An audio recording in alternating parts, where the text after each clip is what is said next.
Neighbors tonight are remembering the man who died right here in Louisville during yesterday's high winds and tornadoes. It is our top story on the WHAS11 night team. Hello, everyone. I'm Doug Prophet. 30-year-old Billy Coram died after being hit by a falling tree. WHAS11 night team's Bobby McSwine and photojournalist Ian Hardwitt have been hearing from neighbors who knew him. But first, Bobby is back live in Newburgh, where one tornado did touch down. Now, Bobby, you were there last night. Have things improved from what you saw last night? Well, Doug, it looks a lot different over here. The business, they tried to cover up it as much as possible. I'm going to step out and let you look. The tarp is covering the side of this building that the tornado completely tore down, exposing building, the cubicles, all of the items inside. So they tried to get that covered up. I know security was also monitoring this building because of all of the items inside. Now, NSW Louisville says there are 3 confirmed tornadoes here in Jefferson County. One right here on Robards Lane in the Newburgh neighborhood. Again, I think it's going to take a long time to get all of this cleared up, but they are starting to make some progress. Now, another tornado was in the PRP neighborhood, and just minutes away, that's where 30-year-old Billy Coram died. The high winds were a factor, and neighbors say he will be missed. Downed tree limbs, just feet away from 30-year-old Billy Coram's Valley Station home. The spot where neighbors say he died in Thursday's storm. And they're all coming rushing down this way, and we heard that someone got hit by a tree that was down. I literally just picked my kids up and came home, and there was fire trucks here. Lucas Ballard says he knew something was wrong due to the heavy winds, but he didn't know what. I thought, lightning struck my house, thought my house was on fire. But he found out someone had fallen into the ditch after being struck by a tree, and that someone was his neighbor, Billy Coram, the roommate of his fiance's cousin. I've been over there a couple times. I hung out with him maybe a handful of times. He was a good guy. From what I seen, he was always fun, cracking jokes. The Jefferson County Coroner's Office says Coram was walking his dog when the high winds brought down a tree that hit him in the head, causing severe blunt force injuries. Ballard says he heard a slightly different story. I got told today that he was running after his dog. Regardless, he and other neighbors say Coram will be missed. Speaking with his young cousins by his side, Nolan Harden is reminded anything can happen. I always tell people, you care about them, because really anything could happen. Tell your family that you love them every day.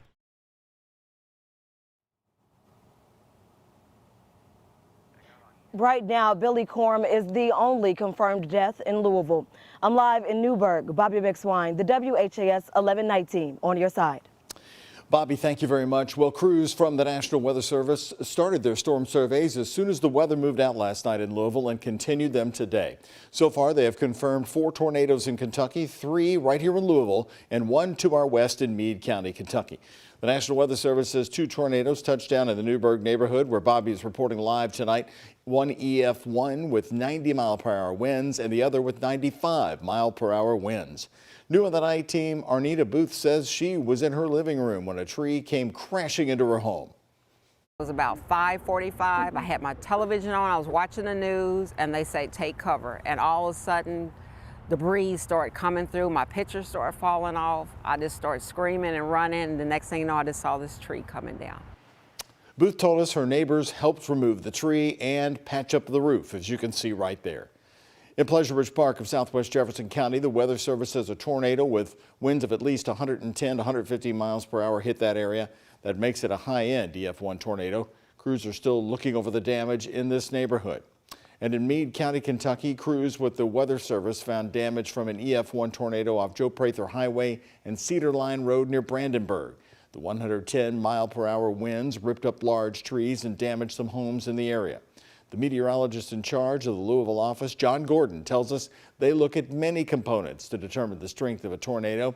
He adds one large tree could be down but be surrounded by untouched ones. If you look around, there's little dinky trees next to it that are fine. So you probably have 2 or 3 small little funnels inside the main cell, and where it hits, you get damage like this. And then it continues tomorrow as the Louisville National Weather Service team will be in Corydon, Indiana, checking on damage there. Some of the things they'll check out: the Southern Indiana Electric and HVAC building. Heavy winds tore the metal off the building with the roof stripped down to the studs. Gabrielle Maurice took these photographs. Her grandfather owns the company. She tells us luckily no one was inside when the storm moved through Corydon. In LaRue County, Kentucky, about 30 minutes east of Elizabethtown, a woman was hurt in last night's storms. A large board, you can see it in these photos from the LaRue County Sheriff, came flying into an elderly woman's house on Slack Road and hit her. She was taken to U of L Hospital here in Louisville for treatment. Tonight, we do not have any updates on her condition from the sheriff. According to the National Weather Service, this apartment complex is the hardest hit area in the metro. The Sky 11 drone showing the extent of the damage, the roof of one building torn right off, another with heavy damage. An EF1 tornado with winds up to 115 miles per hour confirmed to have ripped through that area. Experts say it's nothing short of a miracle that the people inside are alive tonight. WHAS 11 night team's Isaiah Kim Martinez and senior photojournalist Alyssa Newton talked with neighbors there who are now picking up the pieces of their homes. The clearest picture painted from up above. Our Sky 11 drone showing the scope of the damage at the Oaks at St. Andrews Apartments along Brooklawn Drive, suffering from a high-end EF1 tornado. It is a miracle that our city, there's not more devastation to life. Many of these apartments are likely unsalvageable. On one side, you see shingles broken off and spread out across the parking area. On the other side, the roof is completely gone. Insulation lining the floors, and several of the units are caved in. I don't know what we're going to do.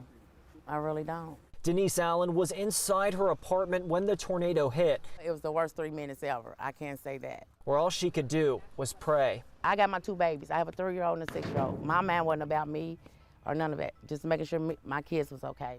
At one point in the night, Allen had one of her oldest daughters, Mia Shakur, on the phone and said, everything, all the trees are down everywhere. You can't see anything.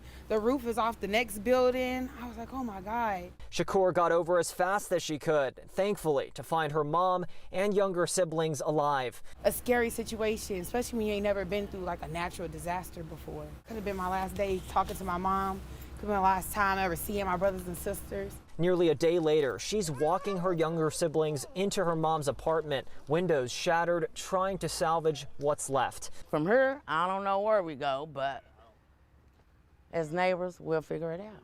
Allen, though, is keeping her faith, asking for any help the community and city can provide.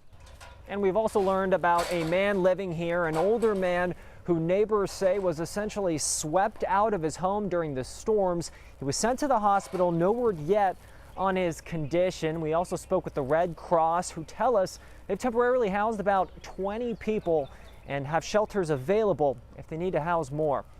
I'm in Louisville, Isaiah Kim Martinez, WHAS 11 night team on your side. Also here tonight, crews from LG&E are still actively working to restore power in many neighborhoods. Major progress, though, has already been made from last night when 17,000 LG&E customers were in the dark. Take a look at the current LG&E outage map in Metro Louisville. Nearly 1,800 customers still without power at this 11 o'clock hour. Many of you have been sending us storm photos. When it is safe for you to do so, we appreciate the ones you've been sending. They've been very helpful in telling the story of our damaging weather. You can text your photos to WHAS 11. Our number to text only, 502-582-7290. More news for you tonight on the night team. A man is in jail after the bodies of 3 people were found at a home in Breckenridge County, Kentucky. That's about an hour southwest of Louisville. Kentucky State Police say they discovered the bodies while responding to a request to check on the residents and their health care and welfare condition on High Plains Road. Troopers say they found 77-year-old Audrey Whalen and 51-year-old Michelle Whalen inside the home, while 58-year-old Doss Smothers' body was found outside the house. Troopers say all appeared to have died from blunt force trauma. 2 dogs were also found dead inside the home. Troopers arrested this man, 28-year-old Tyler Waymeyer, at the house. According to arrest documents, he admitted to the murders. He's facing charges of murder, cruelty to animals, and tampering with evidence. Back here in Louisville, we're now learning one person has died after a double shooting on Catalpa Street Tuesday. LMPD say they responded to the shooting at about 8:15 on Tuesday. When they got there, they found Dennis Hall and a woman had been shot several times. Both were rushed to the hospital where Hall died from his injuries. Later that night, police previously said the woman was expected to survive. Investigators are asking anyone with information to call their anonymous tip line. It is 574 LMPD.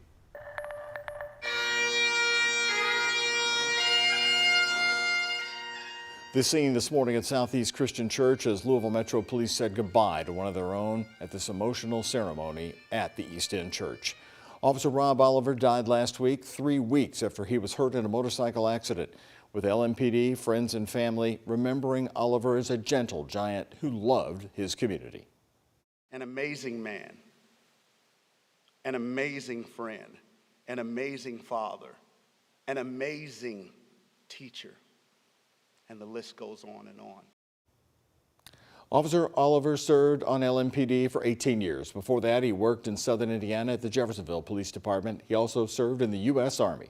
He is now buried in Madison, Indiana at the Indiana Veterans Memorial Cemetery.